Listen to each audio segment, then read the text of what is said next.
The District Doctor, a short story by Ivan Turgenev. One day in autumn, on my way back from a remote part of the country, I caught cold and fell ill. Fortunately, the fever attacked me in the district town at the inn. I sent for the doctor. In half an hour, the district doctor appeared, a thin, dark-haired man of middle height. He prescribed me the usual sudorific, ordered a mustard plaster to be put on, very deftly slid a 5-ruble note up his sleeve, coughing dryly and looking away as he did so, and then was getting up to go home, but somehow fell into talk and remained. I was exhausted with feverishness. I foresaw a sleepless night and was glad of a little chat with a pleasant companion. Tea was served. My doctor began to converse freely. He was a sensible fellow and expressed himself with vigor and some humor. Queer things happen in the world. You may live a long while with some people and be on friendly terms with them and never once speak openly with them from your soul. With others, you have scarcely time to get acquainted, and all at once you are pouring out to him, or he to you, all your secrets, as though you were at confession. I don't know how I gained the confidence of my new friend. Anyway, with nothing to lead up to it, he told me a rather curious incident. And here I will report his tale for the information of the indulgent reader. I will try to tell it in the doctor's own words. "You don't happen to know," he began in a weak and quavering voice, the common result of the use of unmixed Berezov snuff. "You don't happen to know the judge here, Milov, Pavel Lukich. You don't know him. Well, it's all the same." He cleared his throat and rubbed his eyes. "Well, you see, the thing happened, to tell you exactly without mistake, in Lent, at the very time of the thaws. I was sitting at his house, our judge's, you know, playing preference. Our judge is a good fellow, and fond of playing preference.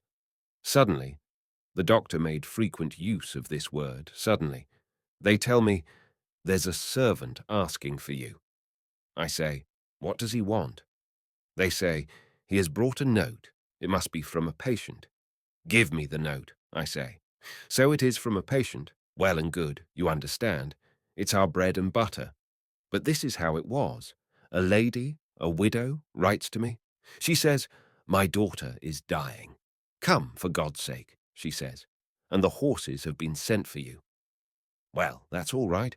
But she was 20 miles from the town, and it was midnight out of doors, and the roads in such a state, my word.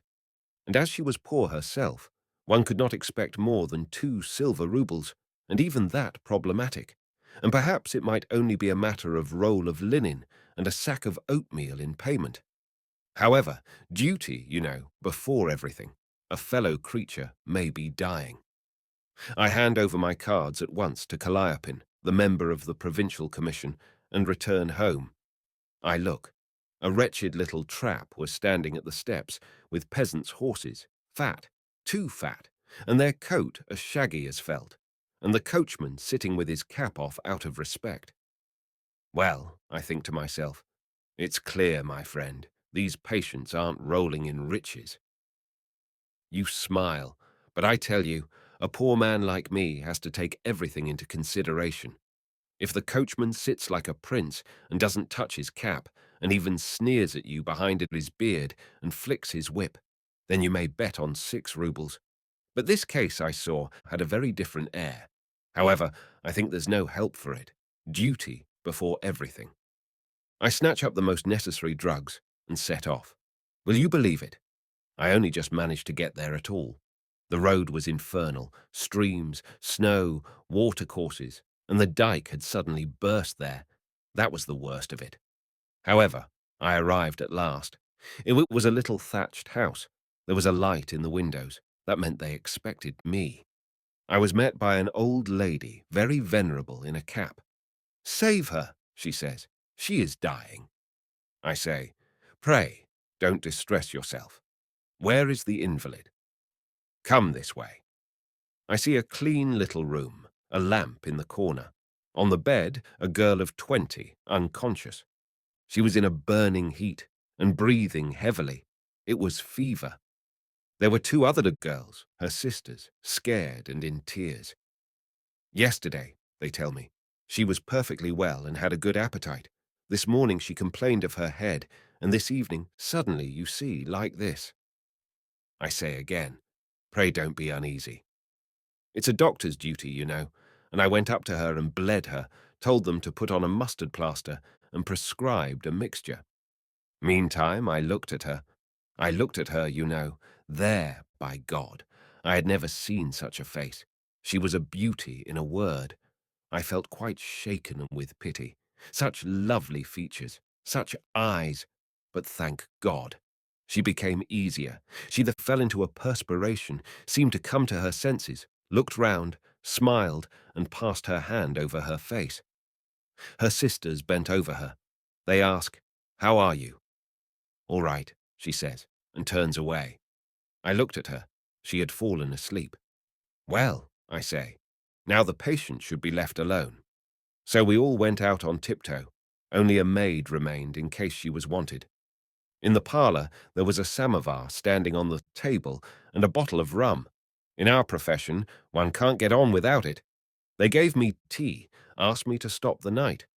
I consented. Where could I go, indeed, at that time of night? The old lady kept groaning. "What is it?" I say. "She will live. Don't worry yourself. You had better take a little rest yourself. It is about 2 o'clock. But will you send to wake me if anything happens?" "Yes, yes." The old lady went away, and the girls too went to their own room. They made up a bed for me in the parlour. Well, I went to bed, but I could not get to sleep for a wonder, for in reality I was very tired. I could not get my patient out of my head. At last I could not put up with it any longer. I got up suddenly. I think to myself, I will go and see how the patient is getting on. Her bedroom was next to the parlour. Well, I got up and gently opened the door. How my heart beat. I looked in. The servant was asleep, her mouth wide open, and even snoring, the wretch. But the patient lay with her face towards me and her arms flung wide apart. Poor girl! I went up to her, when suddenly she opened her eyes and stared at me. "Who is it? Who is it?" I was in confusion. "Don't be alarmed, madam," I say. "I am the doctor. I have come to see how you feel." "You the doctor?" "Yes, the doctor. Your mother sent for me from the town. We have bled you, madam. Now pray go to sleep, and in a day or two, please God, we will set you on your feet again." "Ah, yes, yes, doctor. Don't let me die. Please, please." "Why do you talk like that? God bless you." She is in a fever again, I think to myself. I felt her pulse. Yes, she was feverish. She looked at me and then took me by the hand. "I will tell you why I don't want to die. I will tell you. Now we are alone. And only please don't you—" "Not to anyone. Listen." I bent down. She moved her lips quite to my ear. She touched my cheek with her hair. I confess my head went round and began to whisper. I could make out nothing of it. Ah, she was delirious. She whispered and whispered, but so quickly, and as if it were not in Russian. At last she finished, and shivering dropped her head on the pillow and threatened me with her finger. "Remember, doctor, to no one." I calmed her somehow, gave her something to drink, waked the servant, and went away. At this point, the doctor again took snuff with exasperated energy, and for a moment seemed stupefied by its effects. "However," he continued, "the next day, contrary to my expectations, the patient was no better. I thought, and suddenly decided to remain there, even though my other patients were expecting me. And you know one can't afford to disregard that. One's practice suffers if one does. But in the first place, the patient was really in danger. And secondly, to tell the truth, I felt strongly drawn to her. Besides, I liked the whole family. Though they were really badly off, they were singularly, I may say, cultivated people. Their father had been a learned man, an author. He died, of course, in poverty, but he had managed before he died to give his children an excellent education. He left a lot of books, too. Either because I looked after the invalid very carefully or for some other reason. Anyway, I can venture to say all the household loved me as if I were one of the family. Meantime, the roads were in a worse state than ever. All the communications, so to say, were cut off completely. Even medicine could with difficulty be got from the town. The sick girl was not getting better, day after day and day after day, but here, the doctor made a brief pause. I declare I don't know how to tell you. He again took snuff, coughed, and swallowed a little tea. I will tell you without beating about the bush. My patient, how should I say? Well, she had fallen in love with me. Or no, it was not that she was in love. However, really, how should one say? The doctor looked down and grew red. No, he went on quickly. In love, indeed. A man should not overestimate himself. She was an educated girl, clever and well-read, and I had even forgotten my Latin, one may say, completely. As to appearance, the doctor looked himself over with a smile. I am nothing to boast of there either. But God Almighty did not make me a fool. I don't take black for white. I know a thing or two. I could see very clearly, for instance, that Alexandra Andreevna, that was her name, did not feel love for me, but had a friendly, so to say, inclination, a respect or something for me. Though she herself perhaps mistook this as sentiment, anyway this was her attitude. You may form your own judgment of it. But, added the doctor, who had brought out all these disconnected sentences without taking the breath and with obvious embarrassment, I seem to be wandering, rather. You won't understand anything like this. There, with your leave, I will relate it all in order. He drank off a glass of tea and began in a calmer voice. Well, then, my patient kept getting worse and worse. You are not a doctor, my good sir. You cannot understand what passes in a poor fellow's heart, especially at first, when he begins to suspect that the disease is getting the upper hand of him. What becomes of his belief in himself? You suddenly grow so timid. It's indescribable. You fancy then that you have forgotten everything you knew, and that the patient has no faith in you, and that other people begin to notice how distracted you are and tell you the symptoms with reluctance, that they are looking at you suspiciously, whispering, "Ah, it's horrid." There must be a remedy, you think, for this disease if one could find it. Isn't this it? You try. No, that's not it. You don't allow the medicine the necessary time to do good. You clutch at one thing, then at another. Sometimes you take up a book of medical prescriptions. Here it is, you think. Sometimes, by Jove, you pick one out by chance, thinking to leave it to fate. But meantime a fellow creature's dying, and another doctor would have saved him. We must have a consultation, you say. I will not take the responsibility on myself. And what a fool you look at such times. Well, in time, you learn to bear it. It's nothing to you. A man has died, but it's not your fault. You treated him by the rules. But what's still more torture to you is to see blind faith in you and to feel yourself that you are not able to be of use. Well, it was just this blind faith that the whole of Alexandra Andreevna's family had in me. They had forgotten to think that their daughter was in danger. I, too, on my side, assure them that it's nothing, but meantime my heart sinks into my boots. To add to our troubles, the roads were in such a state that the coachman was gone for whole days together to get medicine, and I never left the patient's room. I could not tear myself away. I tell her amusing stories, you know, and play cards with her. I watch by her side at night. The old mother thanks, taking breath and with obvious embarrassment. I seem to be wandering, rather. You won't understand anything like this. There, with your leave, I will relate it all in order.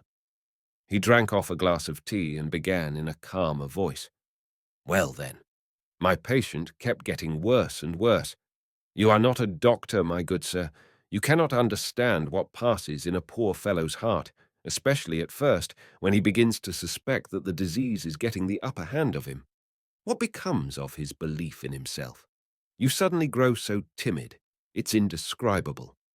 You fancy then that you have forgotten everything you knew, and that the patient has no faith in you, and that other people begin to notice how distracted you are and tell you the symptoms with reluctance, that they are looking at you suspiciously, whispering, "Ah, it's horrid." There must be a remedy, you think, for this disease, if one could find it. Isn't this it? You try. No, that's not it. You don't allow the medicine the necessary time to do good. You clutch at one thing, then at another. Sometimes you take up a book of medical prescriptions. Here it is, you think. Sometimes, by Jove, you pick one out by chance, thinking to leave it to fate. But meantime, a fellow creature's dying, and another doctor would have saved him. We must have a consultation, you say. I will not take the responsibility on myself. And what a fool you look at such times.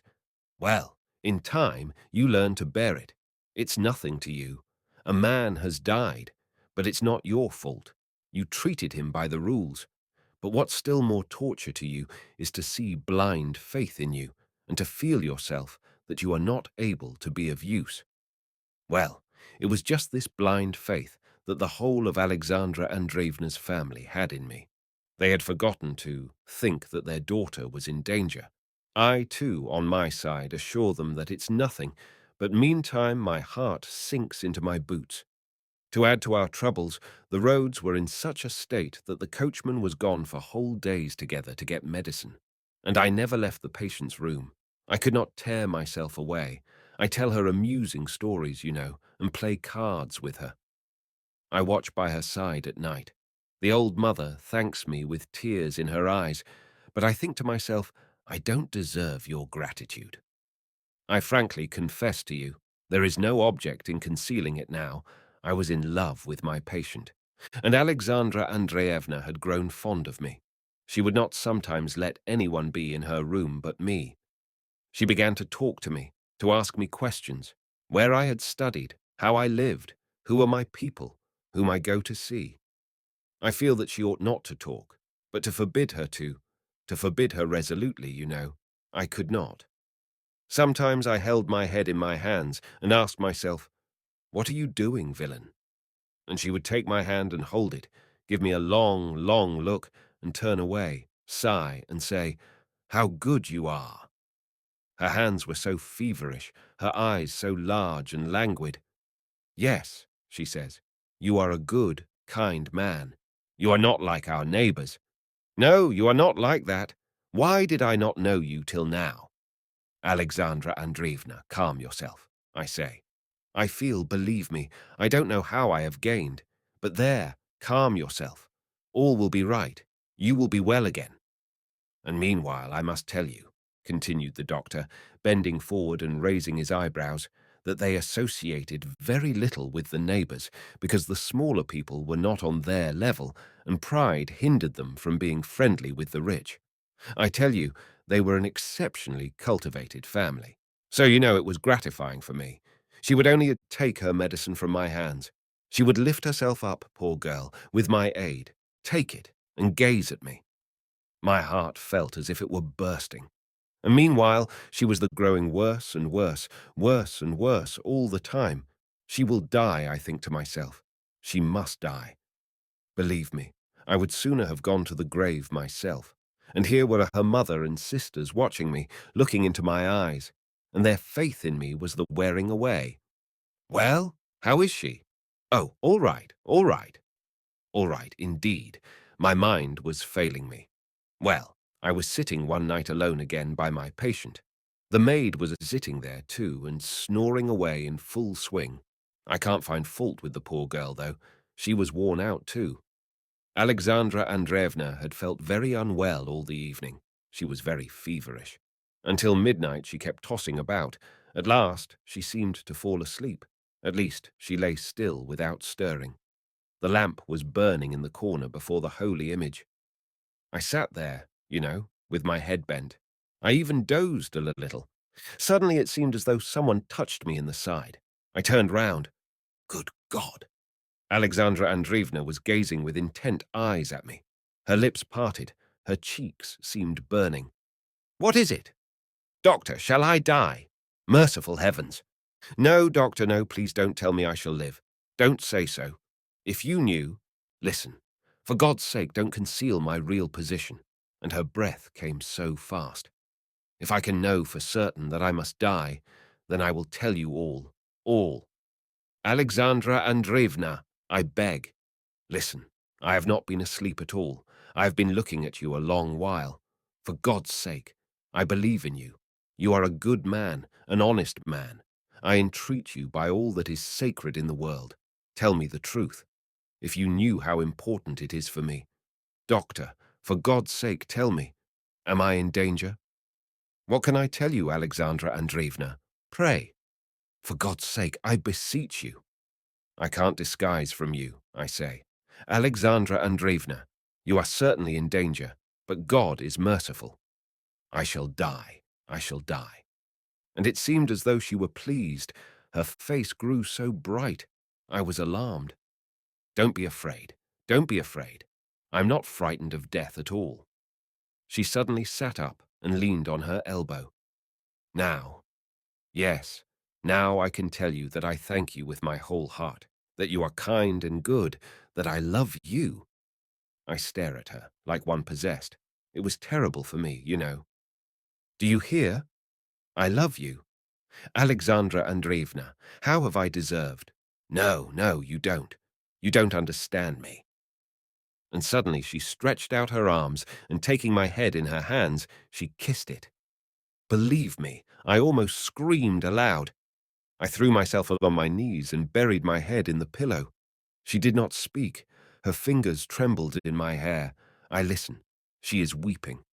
I began to soothe her, to assure her. I really don't know what I did say to her.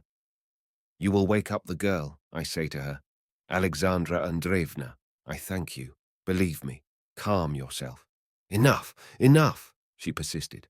Never mind all of them. Let them wake, then. Let them come in. It does not matter. I am dying, you see. And what do you fear? Why are you afraid? Lift up your head. Or perhaps you don't love me. Perhaps I am wrong. In that case, forgive me. Alexandra Andreevna, what are you saying? I love you, Alexandra Andreevna. She looked straight into my eyes and opened her arms wide. Then take me in your arms. I tell you frankly, I don't know how it was I did not go mad that night. I feel that my patient is killing herself. I see that she is not fully herself. I understand, too, that if she did not consider herself on the point of death, she would never have thought of me. And indeed, say what you will, it's hard to die at 20 without having known love. This was what was torturing her. This was why, in despair, she caught at me. Do you understand now? But she held me in her arms and would not let me go. Have pity on me, Alexandra Andreevna, and have pity on yourself, I say.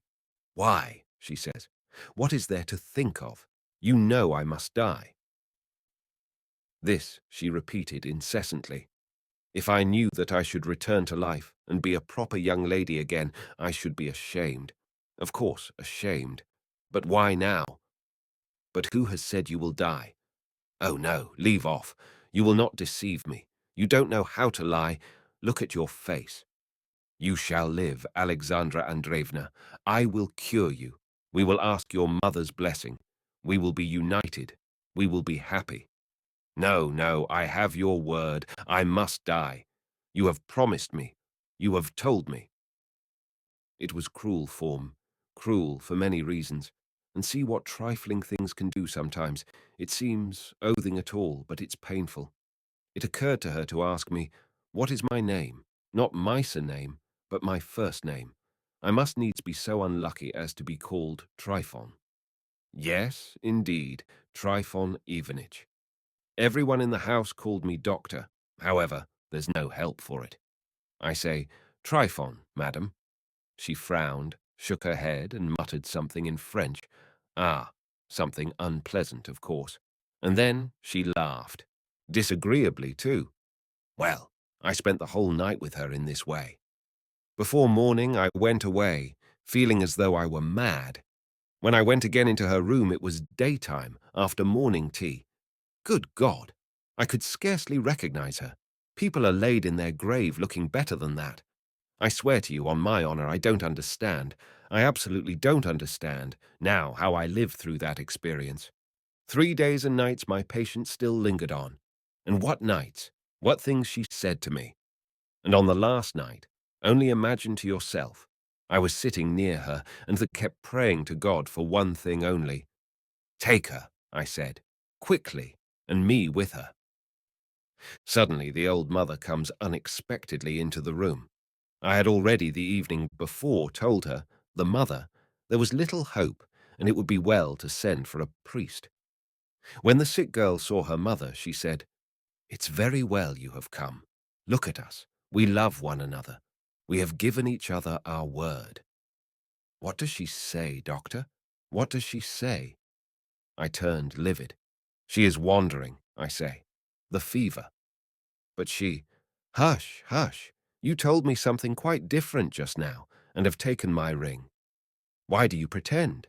My mother is good. She will forgive. She will understand. And I am dying. I have no need to tell lies. Give me your hand. I jumped up and ran out of the room. The old lady, of course, guessed how it was. I will not, however, weary you any longer, and to me too, of course, it's painful to recall all this. My patient passed away the next day. God rest her soul, the doctor added, speaking quickly and with a sigh. Before her death, she asked her family to go out and leave me alone with her. Forgive me, she said.